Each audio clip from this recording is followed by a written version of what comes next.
Assalamualaikum warahmatullahi wabarakatuh. Hari ini kita masuk pertemuan kita yang ke-8. Kita akan masuk materi baru di bab 3. Materi kita adalah teori masuknya agama Hindu dan Buddha ke Indonesia. Untuk materi pertama kita akan membahas teori masuknya agama Hindu dan agama Buddha. Seperti yang kalian ketahui, agama Hindu, kalau kita lihat dari sudut pandang sejarah, agama Hindu adalah agama pertama yang muncul di dunia. Agama Hindu, kemudian agama Buddha. Agama Hindu dan Buddha itu berkembang di India, kemudian baru menyebar ke beberapa negara yang lainnya. Ya. Untuk masuk agama Hindu ke Indonesia itu sekitar abad ke-4, sedangkan agama Buddha itu sekitar abad ke-2. Ada 5 teori mengenai masuknya agama Hindu yang masuk ke Indonesia. Sebelum ke teori ini, mungkin kalian sudah tahu, dalam agama Hindu ada yang namanya kasta. Nah, kasta ini ada 4, kasta Brahmana, kemudian kasta Ksatria, yang ketiga kasta Waisya, dan yang keempat kasta Sudra. Ini berkaitan dengan nama-nama teori yang akan kita pelajari hari ini, ditambah satu lagi ada teori arus balik. Ya. Untuk teori pertama ada teori Ksatria. Kalau di dalam kasta, dalam urutan kasta, kaum Ksatria itu menempati urutan kedua setelah kaum Brahmana. Nah, untuk teorinya sendiri kurang lebih mengatakan bahwa agama Hindu itu masuk ke Indonesia dibawa oleh kaum Ksatria. Kaum Ksatria itu terdiri dari kaum bangsawan, raja, kemudian prajurit. Ada beberapa tokoh yang mendukung. Pertama ada J.C. Majumdar, kemudian F.K. Bos, dan yang lainnya. Ya. Untuk kelebihannya dari teori ini ada beberapa, Ibu tuliskan 3 di sini. Pertama, ini adalah semangat pertualangan yang dimiliki oleh kaum Ksatria. Kaum Ksatria ini mereka memiliki jiwa petualangan untuk memperluas wilayah kekuasaannya dari India, kemudian melebarkan ke daerah-daerah lain sampailah ke Indonesia. Kemudian yang kedua, kaum Ksatria terlibat konflik dengan suku-suku yang ada di Indonesia. Jadi sebelum masuknya pengaruh di India ke Indonesia, kita sudah memiliki suku-suku sendiri di Indonesia, dan suku-suku ini kemungkinan mereka terlibat perang dengan suku-suku yang ada di Indonesia. Kemudian mereka meminta bantuan kepada kaum Ksatria dengan imbalan nanti jika menang mereka akan dinikahkan dengan putri-putri dari kepala suku yang ada di Indonesia. Dengan pernikahan itu akan mempercepat proses penyebaran agama Hindu di Indonesia. Ya. Kemudian yang ketiga, kaum Ksatria membangun koloni baru untuk memperluas wilayah kekuasaannya sampailah ke Indonesia.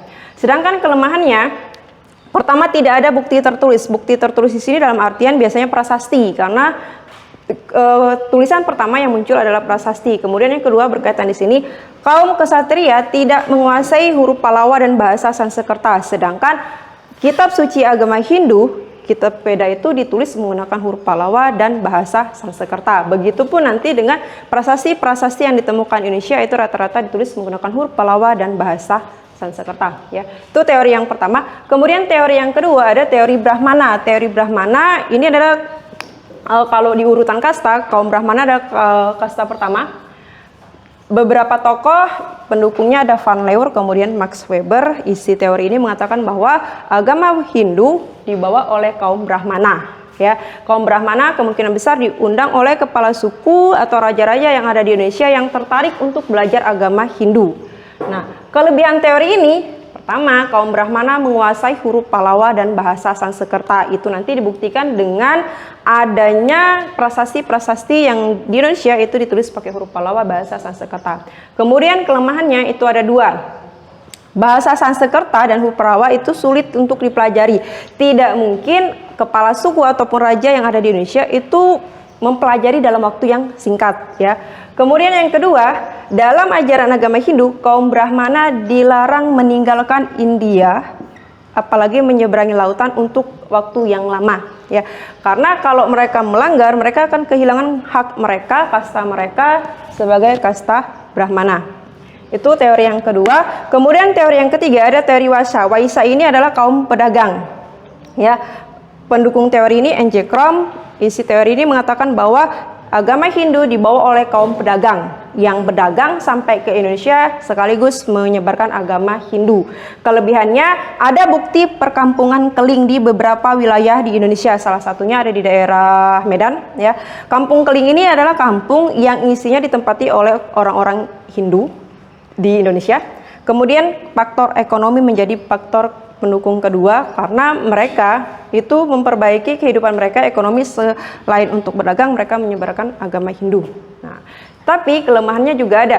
Adapun kelemahan teori Waisa ada dua. Pertama, kaum Waisa itu tidak menguasai huruf Pallava dan bahasa Sanskerta, sedangkan dalam kitab suci agama Hindu itu ditulis menggunakan huruf Pallava dan bahasa Sanskerta. Kemudian yang kedua, walaupun di Indonesia terdapat perkampungan Keling, tapi ingat, kedudukan mereka itu sama saja seperti masyarakat biasa. Tidak mungkin mereka mendapatkan kedudukan yang lebih tinggi seperti kedudukan kaum bangsawan ataupun kepala-kepala suku, ya. Jadi mereka tetap dengan kedudukan mereka seperti masyarakat biasa, mereka akan sulit menyebarkan agama Hindu.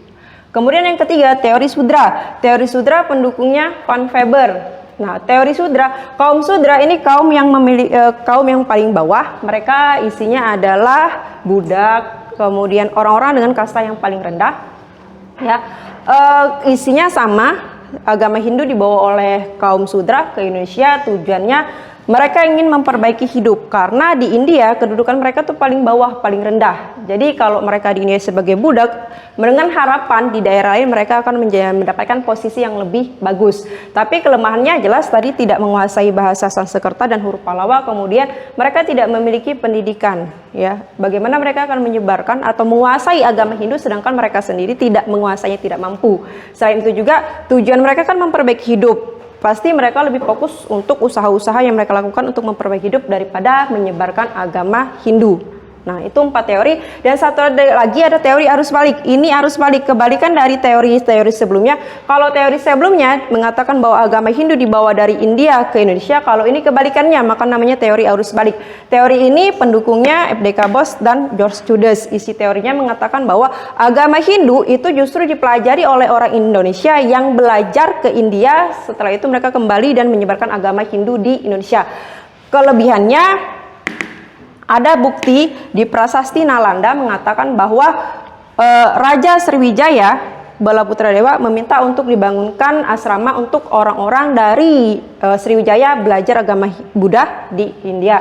Kemudian kelebihan yang kedua, kaum pelajar ini mereka belajar dengan bukti. Nanti selain di Prasasti Nalanda, ada di buku kitab-kitab yang ditulis yang ada di Kerajaan Sriwijaya. Tapi satu kelemahannya, tidak mungkin orang Indonesia belajar agama Hindu ke India. Karena pada dasarnya sifat orang Indonesia itu pasif, ya. Jadi mereka lebih cenderung untuk menerima daripada mempelajari dengan datang sendiri ke India. Nah, untuk penjelasan materi yang lainnya dan contoh-contoh yang lainnya itu akan sudah Ibu bagikan di materi yang Ibu share di classroom.